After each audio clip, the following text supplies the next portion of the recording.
This is the eternal God telling us this. This isn't some ignoramus in a mental institution of higher learning.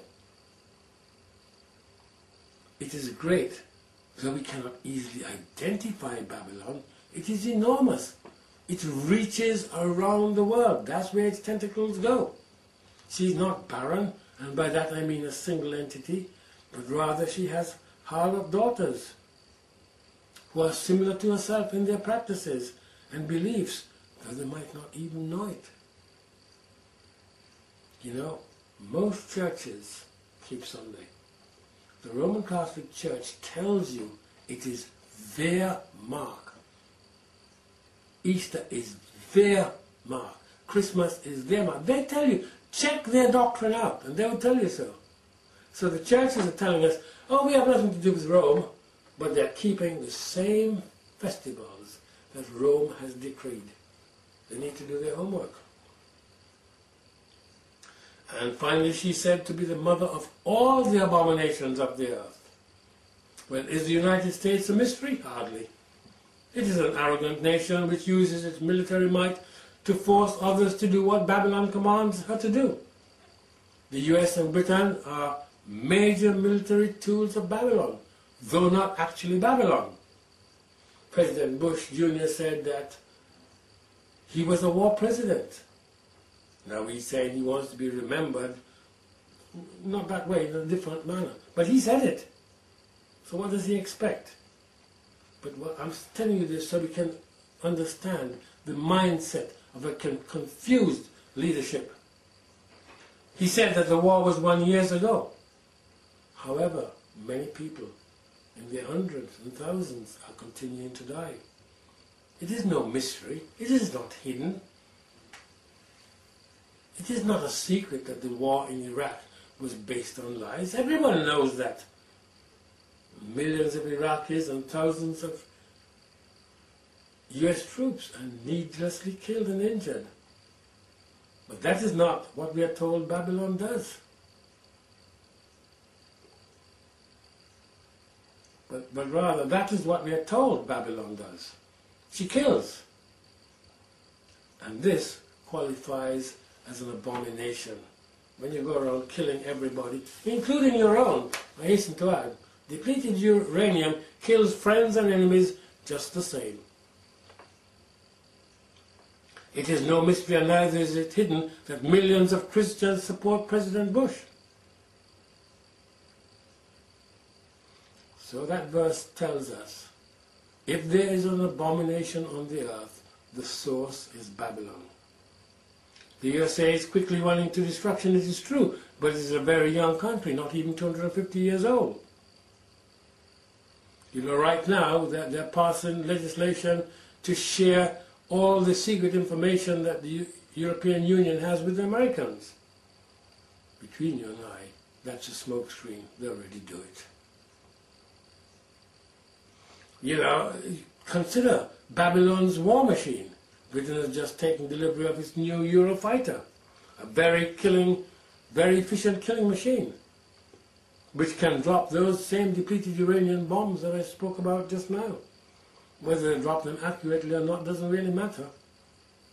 You know, once we fought with bows and arrows and guns on a one-to-one basis. Now we have these incredible depleted uranium bombs. Now let us use the logic of the supposed global warming. If I drive my car, I produce a carbon footprint. I emit various toxic chemicals into the air that affects the world's atmosphere. Fine. So in a small way, I'm contributing to the world's climate, so they tell me. But I have to tell you, when you drop a depleted uranium bomb in Iraq or anywhere else, you poison the soil, the air, you kill your enemies, your family, your friends a little bit, regardless of where you live. As long as you're on planet Earth, you're affected. It makes the pollution that my car puts out a nonsense, a total nonsense. It is a weapon of true mass destruction. Yet soldiers, just handling it, they suffer damage. not only themselves, but they contaminate anybody else who touches them.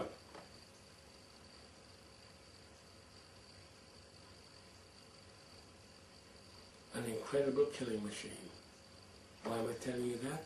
Because Babylon's main objective is to kill, to leave not a soul alive. You know, and these depleted uranium isotopes, they say they have a half-life of 4.5 billion years. Mankind has only been around for 6,000. But this is the work of Babylon's agents. Well, in spite of all this, can the USA qualify as Babylon? Well, what has happened from the time the book of Revelation was written around AD 90, AD 100, up until 1700, when the United States came into existence? You can't, where was the United States then? But what John said was still taking place. So for 1700 years, thereabouts, the United States hadn't even been in existence. But all John said was still taking place. What about the French Revolution, 1789 to 1799? The USA had hardly come into existence. What about the 100 Years' War, which lasted, in actual fact, 116 years, 1337 to 1453. There are 2 long periods of peace. You subtract them, you end up with about 81 years. There are other wars as well, going back to Joan of Arc. But what about the Crusades? Where were the Americans? Was it not the Roman Catholics who were responsible for the horrible slaughter? But is this the Babylon we are all now madly running head over heels with, to have a group hug, a kiss and makeup, and say all is well, as we pretend these things did not happen? Have we completely lost our sanity? Well, it seems so. You know, Jeremiah 13:23 says, "Can the Ethiopian change his skin, or the leopard his spots?